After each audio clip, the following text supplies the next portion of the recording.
Okay, are we live? Are we ready to go? Looks like we're good here. Good. And let's get started. Welcome, everyone. And thank you for joining us today for another installment of the Layer 10 Live Masterclass. Whether you're here as a developer, an architect, contractor, or facility manager, chances are you're seeing the same thing we are. Technology is changing the way buildings are designed, built, and managed. But here's the truth. Most commercial real estate professionals are still trying to figure it out as they go. That's why we created Layer 10 and the Layer 10 Academy. So you don't just keep up, you lead.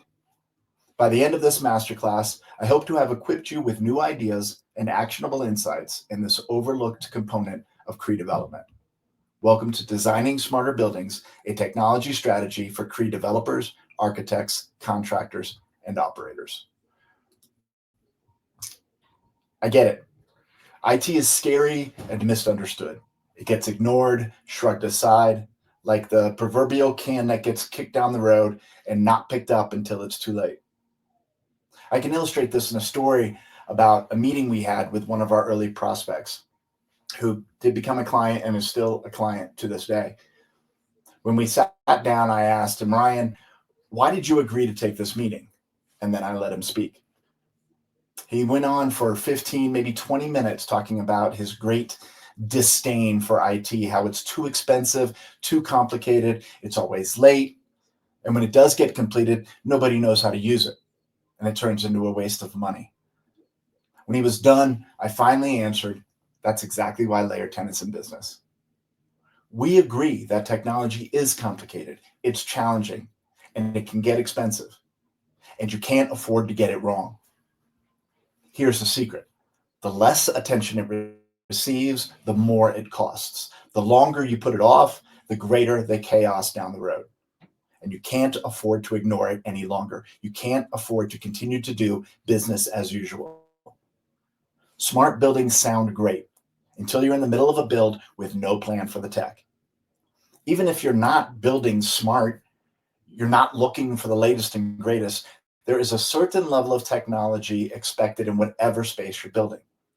Too often, in too many builds, technology is considered too late, engaging vendors that push conflicting agendas, and no one owns the process. No one is ultimately accountable. And where does that get you? Frustration, budget overruns, broken user experiences. We decided to fix that. Now, a bit about me and my AI twin here. You may have seen me on stage, heard me on podcasts, or read me, if that's a phrase, on Colorado Real Estate Journal, CNN.com, or maybe you subscribe to my LinkedIn newsletter. But for those who are meeting me for the first time, my name is Ken Wilkinson. I'm the founder and CEO of Layer 10. We are the creators of the Layer 10 framework and the Layer 10 Academy. Also, along with my wife, Zara, we are the co-board presidents of Trailhead Community, a nonprofit building housing for adults with intellectual and developmental disabilities. I'm also in the process of finishing my first book, Bricks to Brilliance, Designing Buildings That Think. The most important thing to know about me is that I'm passionate about creating people-first spaces that are functional, sustainable, and that create the best possible experience for the people who use them. Now, I'd like to start with a story about how Layer 10 got started. The truth is, I didn't set out to do this kind of work. One day, while at my old firm, Point B, I was assigned to a project with DaVita, the kidney care company. They were a client of ours in another market, and they were moving their headquarters to Denver. They needed someone to lead the IT components of their office build. Now, here's the thing. I had never worked on a building project before. I had no experience with IT infrastructure. I was a software guy. I knew a little bit about networking and infrastructure, but just enough to be dangerous. Still, I accepted the project because in consulting, you learn to jump in, figure things out, and just keep moving forward, even when it's new, unfamiliar, and a little scary. But in this case, very soon after starting the project, I came to love it. Helping to build something real, something tangible, something you can walk through, touch, and see, it was exciting. It even reminded me of when I started college as an architecture student. And where that was, you may be able to figure out by some of the paraphernalia around me, but that was at the world champion University of Florida. Go Gators. And after one class in that architecture program, I abandoned the idea of becoming an architect. Frankly, it was probably more accurate to say that it was in the first month of the first architecture class that I made that determination, and I switched to IT. So here I am 20 years later, actually working at the intersection of both of those disciplines. And after that project, I took a new job. I left Point B and I took a new job at a big company. It was fine. It was, I learned a lot. I was brought in to fix a problem, to build an organization. But after that, after we got everything up and running, I got bored. There was nothing left for me to build. I felt like there was nothing left for me to do. And that's when I had my first big aha moment. I love to build things. I'm not meant to just keep things running. I need to evolve. I need to create. I tried finding new challenges in that job, but my boss kept saying, Ken, stop consulting to me. You've done a great job. Everything is running well. I just need you to keep running it. But eventually I stopped fighting my instinct and realized that's not who I am. I'm a builder, a teacher, a guide. I need to be helping others grow and solve real problems. Being bored, while I was there, I started a couple of side hustles. None of them worked out, but I learned a lot. Some lessons more expensive than others. Those were my tuition payments, as I call them. Then the company I was working for announced layoffs. I volunteered to go. I was ready for something new, and I was looking forward to the severance. Although I have to admit, I was still nervous. I'd never been out of work before. I'd never been laid off. And guess what happened? That same client, DaVita, from that office build, they reached out. They were building a second office across the street and they wanted to bring me back. Of course, I accepted that offer, and a few weeks later, I was back doing the work I loved, technology and real estate development. And I started thinking, is there a business here? A firm focused on solving the problem of a lack of focus on the technology components of development? So I partnered up with a former coworker who also had this experience and interest. And we started socializing the idea with everybody that we could meet in our networks. Architects, developers, contractors, and everyone said the same thing. We need this. Now let's dig deeper into the guiding principles that came from the journey of our beginning. We launched Layer 10 with the goal of improving how technology is integrated into physical space. We built our framework around three simple guiding principles: design first, human-centered, product agnostic. These human-centered design principles are not new to the CRE sector and the creative fields that surround it. Can you imagine architecting plans for a building without knowing anything about the goals of the owner, the target audience? If it's a hotel, are you targeting business travelers or families on holiday? Not to mention the competition in the area. We don't do that with architecture, design, or landscaping. Yet it's common practice to leave IT on the outside looking in. Perhaps that's because technology isn't considered a creative field, but that's not the case anymore. Layer 10 is in business to change that mindset, to bring the same design discipline to the technology layer of the built environment. And I'll be the first to admit, what we're teaching here isn't rocket science. It's a mindset shift in how we approach technology in the built environment. We begin with the design. This is where we dream. How big can we dream? How can we create insanely great experiences? We call this the art of the possible. What we're designing is the vision of what the space could be, what the future could look like. But design means nothing if it isn't centered on the end user, the human being who will be actually using the space. To have success in this area, you have to be radically committed to this human experience, not the technology itself. The technology products are a means to the end, a space that works, not just in its form, but in its function.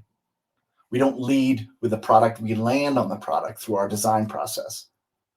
And despite what you might think, people don't desire specific technologies. What they truly desire is the result, what they can do in the space. And what they can do is very much dependent on the technology that's integrated into it. There's a quote I like from Guy Kawasaki, a designer from the early Apple days. The purpose of innovation is not cool products and cool technologies, but happy people. Is this making sense so far? Are you guys getting this? Give me a thumbs up in the chat if this is making sense to you. So how do we put these principles into practice? This is the layer 10 way, the DSDS framework. Another quote here, this one from George Bernard Shaw. Imagination is the beginning of creation.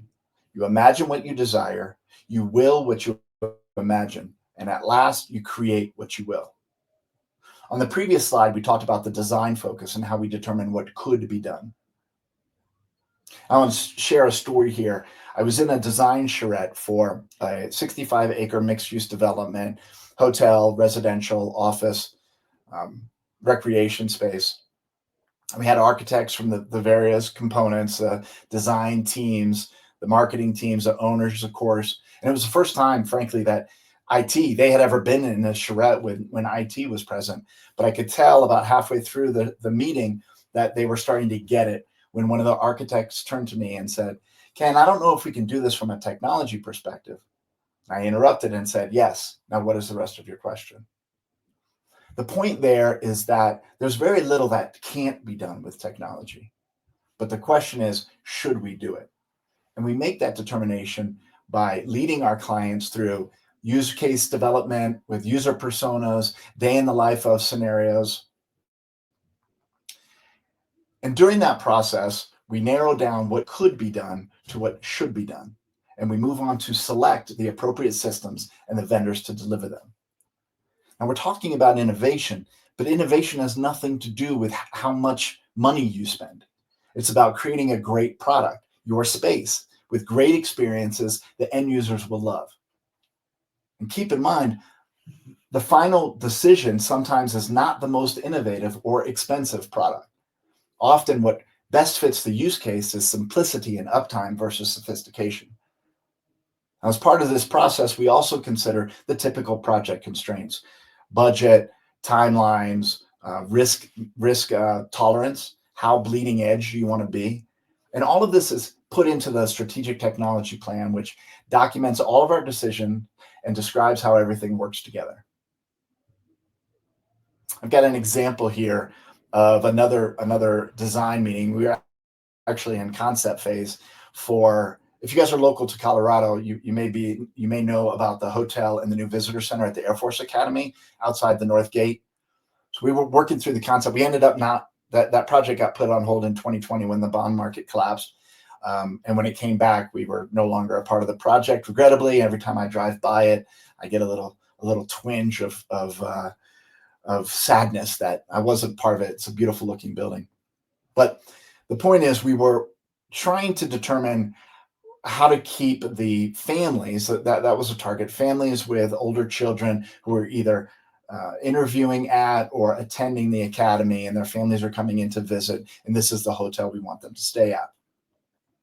And what sort of amenities can we create in the space? And we started talking about a gaming area, an arcade, and we were talking about what we could put in that, and then we discussed, I brought up that just another exit up the road is Great Wolf's Lodge, which, if any of you have experience with, has that space, that fun component in their hotel. They own that. You don't want to try to compete with that just a couple of miles away. So we refocused our efforts on, well, let's go up. Great Wolf's is geared towards the younger kids in the family. Teenagers aren't as excited about going to the Great Wolf Lodge as the younger kids are. So let's go for those teenagers. Let's build an area in the hotel that has maybe virtual reality games. And most interestingly, we talked about getting a flight simulator in there, a really high-end flight simulator, and what that might look like. Now, I share that story just as an example of what it means, the advantages, the value you can get out by giving IT a seat at the design table. In this case, we weren't even in design yet. This was concept phase, and they had already brought us in. Now, to get back to the slide here in the story, but strategy without execution is like an idea that never gets put into practice. It's worthless. Ideas are easy. Execution is hard. So from selection, we move on to the deployment phase. And this is where the rubber really meets the road, where the work moves from the suits to the boots. This is when all that planning and design and selection starts to pay off in execution. That strategic technology plan becomes our roadmap through deployment. It's critical to ensure the proper leadership is in place to lead all the technology vendors in a coordinated manner, that you have a single throat to choke. And after go live, our attention turns to the support model. And the key thing to understand here is that support doesn't start then. It actually starts during design. We always have to remind ourselves that we're not just building for the building's occupants. It's just as important that the operators, the property management and facilities teams are delivered a suite of products they are trained to use and with a support plan that maintains operability and user engagement. Otherwise, you risk spending a lot of money on tools that aren't used correctly if they're used at all. The key here is not to necessarily get into the managed services business, but to not ignore the support needs of the technology you select and deploy. And now I'd like to switch to our segment we've titled Technology in the Wild, where we look at examples of bad technology design. This is something I stumbled upon very recently. I was in the Baltimore airport on a layover just last month, I think, and I saw this perfect illustration of elegant design, beautiful application with no focus on the human experience. I call this the digital toilet occupancy system, which we will now abbreviate to DTOS for simplicity's sake. Now, you can think of this as smart parking for the bathroom. It's clear that somebody took that technology, the functionality that identifies which and tracks which parking spaces are available, which are occupied, and directs the drivers to the levels and the lanes and the spaces that are available. But what is the use case here? Let's walk through a couple of scenarios as an example. So imagine you're a traveler, you're in the Baltimore airport in need of, let's say, relief. And there are three scenarios that three options when you approach the restroom. One, there is excess availability, plenty of toilets, plenty of urinals, in which case you proceed, you go in. Scenario two, there's limited availability, just some toilets and some urinals. But if there's just one of the one you need, you proceed. It's a third scenario. There's no availability. You've got zeros on the board, 0 toilets, 0 urinals. So now you have a decision to make, and your options are limited. You can walk on and look for the next restroom, but you have no idea what the capacity is there. And if you're at DIA, the next restroom might be a quarter mile away. If you can hold it, you'll return to your gate and wait and go on the plane. If you can't, you're still going to go into the restroom and wait in line. Either way, the information isn't helpful. Now, if you figured it out, there's a very important data point that is missing. You know what that is? It's how many people are waiting in line. That's really the only thing I care about. How long is the line? And unless I see a line spilling out into the terminal, I'm still going in. I've learned nothing valuable from this system. So this is a perfect example of technology for technology's sake, a slick solution with no use case. Not to mention, there's a creepy factor here too. I don't mind you knowing where my car is parked, but do I really want you to know where my butt is parked? The moral of the story here is just because we can do something doesn't mean we should. Now, you might be asking yourself, would a digital toilet occupancy, DTOS, fall within the technology scope? Now, if despite our best efforts, our client insists on implementing such a system, the answer is yes. In a typical project, the IT scope includes everything that needs an internet connection, everything that touches the network, including the network itself. It typically covers all the tools and systems from networking and Wi-Fi to conference room AV, physical security, IoT devices, power over Ethernet lighting, intelligent building management systems, EV charging stations. Again, everything that needs to connect to the internet, and that's a lot of things. Now, as we mentioned, the way we determine what is in and out of scope is through design charrettes, and where we use those day in the life of scenarios, use cases, user personas to flesh it out. And we do that through the lens of the 5 categories you see here: safety and security, mobility, community, sustainability, and service performance. This is the framework for how we walk our clients through the design process by considering the role technology plays in our lives through each of these dimensions. Now, as an illustration, I'm going to talk a little bit about mobility and what that design charrette day in the life of scenario exercise would look like. So we ask ourselves in a group, we bring the architects and the design team and the owners, stakeholders in some cases, people who are potential residents or users of the space. And we ask, what does life look like for you? And let's take the example of a visitor as a user persona to a mixed use property, a multi-acre development. And let's think about mobility. So we've got things, so we consider how a person will arrive at the property, the two entrances that it's possible for them to move in. How can we direct them to parking? We have a couple of parking garages, we have street parking. How do we identify parking availability? Is it possible for us to pre-schedule parking, to reserve spots ahead of time?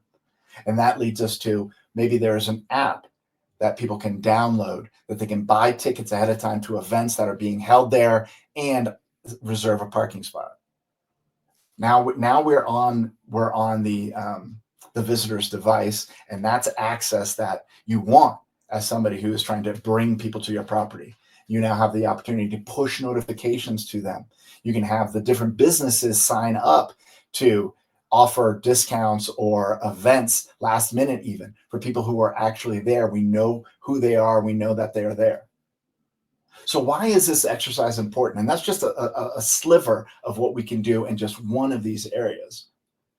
But it's important because it gives you the opportunity to identify opportunities for monetization, for coordination across your tenants, and for optimization of your systems and how people experience the space.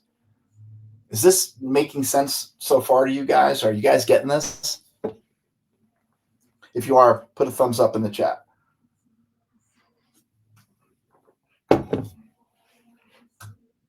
Okay.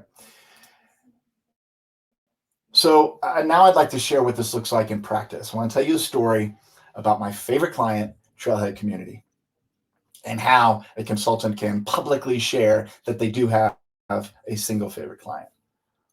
This all began with a conference I was scheduled to speak at that actually never got off the ground. It was the future of smart spaces or something along those lines.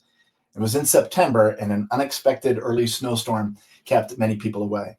But we and about 100 other vendors, speakers, and attendees were already there before the determination was made that the organizers needed to cancel the event and reschedule for a date to be determined in the future. But our booth was set up and we were invited to stay as long as we would like. And before we started to pack up, somebody approached our booth and started going through our materials. And of course, I introduced myself, and it turned out he was the architect for Trailhead Community, a development that I had never heard of, and he started telling me their story. Trailhead is, as I mentioned at the beginning, a nonprofit that is building housing for adults with intellectual and developmental disabilities. There are between 20 and 30,000 people in this category in the state of Colorado alone who live with parents over the age of 60. That's a problem that most people don't know about and doesn't get the proper attention. Now, of course, the architect, his name is John, had no way of knowing that he just so happened to be speaking to the parent of an autistic child. My daughter Audrey was a teenager at the time. She's 21 now. And so this is a story that really resonated with me for obvious reasons. These are the things that, as a parent, and any of you can relate who are in a similar situation, a parent of an autistic or a neurodiverse child can understand is this is the thing that keeps you up at night. What is going to happen to our daughter when her mother and I are no longer around? So very soon, within a couple of months, Trailhead became a client of Layer 10. And I started over time getting more and more involved in the project beyond just our role in the technology. I was invited first to start attending the board meetings, and then I was offered a seat on the board along with my wife. We share a seat, and then a few months later, we were asked to take over the presidency, which we now hold. But from a client perspective, The challenge we were faced with was applying our framework to the neurodiverse community, really proving that our process was independent of build type. I believe this was also our first multifamily development, not to mention for this unique community. How do we leverage technology in a space geared specifically to this vulnerable population? And during the course of our research and our design meetings, we identified the two most critical areas being community and safety and security. And I want to talk a little bit about safety and security just to share some more insight about how our methodology works. The first thing we noted is that our residents are not the only users we are designing for. Especially when it comes to resident safety, it's just as important to ensure that the primary caregivers, the parents, feel safe and secure.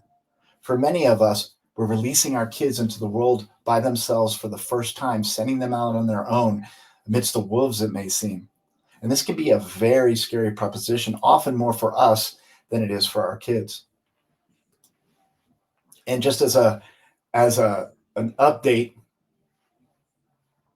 I'm sorry, let me take a step back. So an additional step in the design process is considering not just the occupant's needs, but the appropriate security posture for the building in general. A suburban apartment complex in Littleton is very different, has very different needs than an office in Pioneer Square, Seattle, actually. I have a story here as well, real quickly. While we were designing and selecting the technology for this new office, actually not an office, it was a new redesign, a redevelopment of a 100-year-old building, a beautiful brick, timber, steel building. While we were still in design phase, moving into selection, there was an incident, a security incident. We were talking about the security systems at the time, and this old security camera, single camera overlooking the alley, picked up a grainy video of somebody who walked into the alley, pulled out a gun, and started shooting out windows in the building, put the gun back in his waistband, and walked back out onto the street. This is a real threat in a place like a downtown city. Not so much in a Littleton apartment complex. And we need to consider these things when we're designing our systems, when we're selecting our systems. We also need to consider the neighborhood, the surrounding businesses, and potential threats that may come from that. Is it liquor stores and nightclubs or dog parks and daycares? This information informs our decisions about security applications like access control and video monitoring. Because even in regards to security, there is such a thing as too much. We don't want the technology to be overbearing. Now back to Trailhead. Within the units, we considered solutions such as motion detection and video monitoring, utility monitoring to identify things like appliances running too long or water overflowing, video doorbells and smart home automation systems, automated medication reminder boxes. Many of these are quite unique to this population that we don't typically put in our multifamily developments. And again, to get back to the parents, how do we empower them to remotely monitor their kids without also being overbearing? And some of the challenges we faced on this project, especially on the individual level, are the varying levels of care for the residents, different degrees of tech literacy. And so what we did is we opted for an opt-in strategy. We built the infrastructure into each space to support whatever end products might be needed by that specific resident. And this added value from the property's perspective as well, as considering that Trailhead is not just built for adults with IDD. It's about 50 to 60% that population, and the remainder is split between active seniors and workforce affordable housing. So there's a diverse ability population, and this opt-in strategy and the investment in the infrastructure for the just-in-case scenario gave us unit flexibility. We didn't have to reserve some units that were IDD units and others that were for the neurotypical population. And of course, we're always challenged by financial constraints, and especially so when building affordable for a nonprofit. And just to close out this story, I'm happy to report that we are open. We are live. We opened in Q4, and we have about 30 residents moved in, and we're still selling units. We have a handful of units that are still available. But let's move on. So now I hope at this point you've found this information valuable. You've gained a new perspective about how technology should be better integrated into your projects. And if that's the case, then I have met my objectives for this session. I have moved the needle, even if just a little bit, toward a more technology-friendly development process. And if this is where you get off the bus, I appreciate having had the opportunity to share what we do with you today. But if at this point this is resonating with you, if you're seeing the value of what technology can do for your space and how the Layer 10 framework can get you there, if you understand the concepts and are looking to dive deeper, perhaps you're thinking, okay, I get it. It makes sense. But how do I actually put this into practice on my projects? We have designed a program to help you do exactly that. The Build Smarter Challenge is for those of you who get it, believe in it, and are ready to take it further. Launching next Monday, May 5th, this is what the challenge looks like. 5 days of live expert-led sessions. You'll spend an hour a day with me live, diving into a focused, practical piece of the Layer 10 framework. These are not surface-level webinars like you've seen today. Each day is designed to move you forward. Each day will also offer quick wins. Every session includes at least one action you can apply right now to your real-world project. So you're not just learning, you're implementing as we go. A clear, proven methodology, the Layer 10 way, and the DSDS framework that I've introduced today. In the challenge, you'll get the full structure I use with developers, architects, GCs, and operators across all build types: hospitality, healthcare, residential, mixed use. This is the same proven DSDS framework that brings clarity to chaotic projects. You'll also receive a downloadable workbook and planning tools to guide every step. You'll leave with a complete workbook, exercises, and templates to diagnose your current projects and map out smarter ones in the future. These tools are yours to keep. Real-world strategies for aligning architects, developers, GCs, and IT. Alignment is where most projects fall apart, and I'll show you exactly how to get everyone rowing in the same direction from day one. You'll also receive an exclusive invitation to join the VIP community, which gets you access to our private VIP group, replays, and we'll keep the conversations flowing and the strategy going even after the challenge ends. And there are a few other surprises and bonuses I'll reveal during the challenge itself. The goal is to equip you to lead smarter projects and actually enjoy the process of getting there. So if you're serious about building smarter, not just smarter tech, but smarter teams, smarter planning, smarter execution, and ultimately smarter spaces, this is your next step. This entire program we are offering today for just $97. The link is on the screen and we'll drop it in the chat.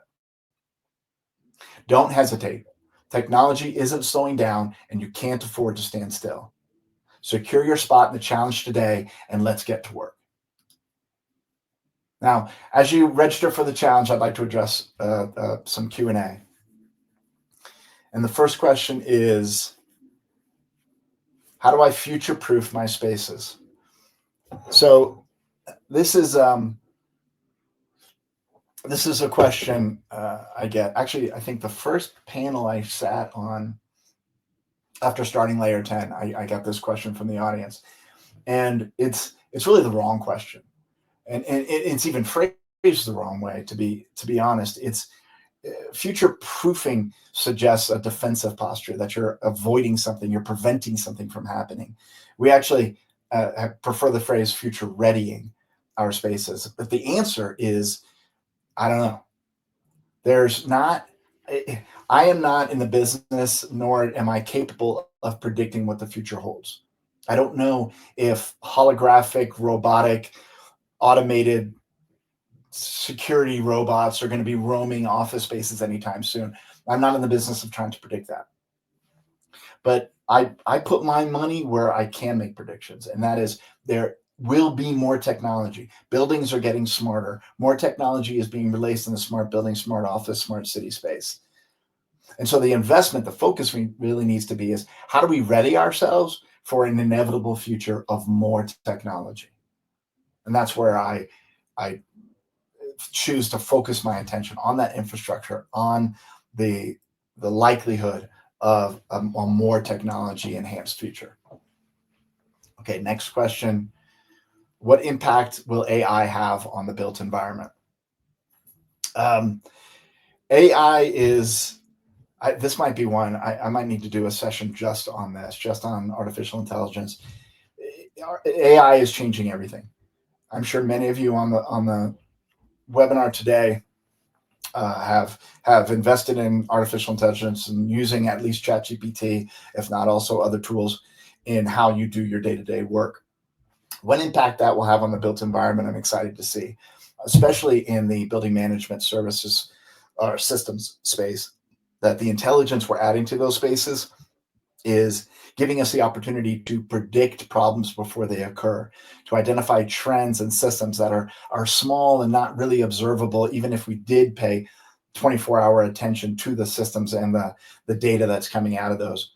We wouldn't likely be able to see it. But AI can monitor without human intervention and can help make decisions and notify facilities and operations on problems that are occurring and how to respond to them.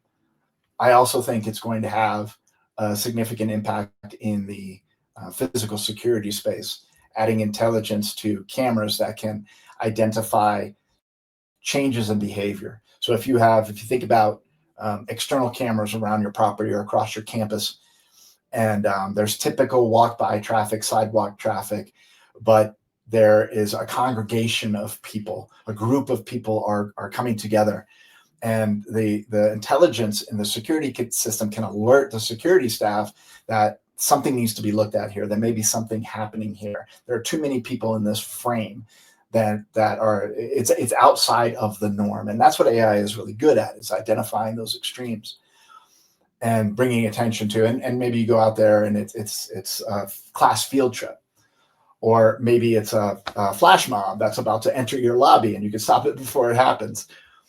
This is especially important depending on your business. If this is outside of your office and you're in a high profile business that maybe in healthcare that doesn't always get positive press. So you might want to be aware of it. That's happening. And other applications in security include the ability to identify, call out somebody and bring attention again to the staff of somebody who is wearing a trench coat in July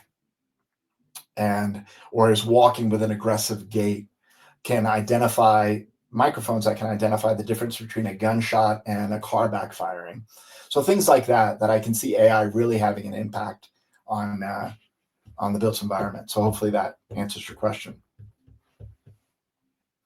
Okay, next question.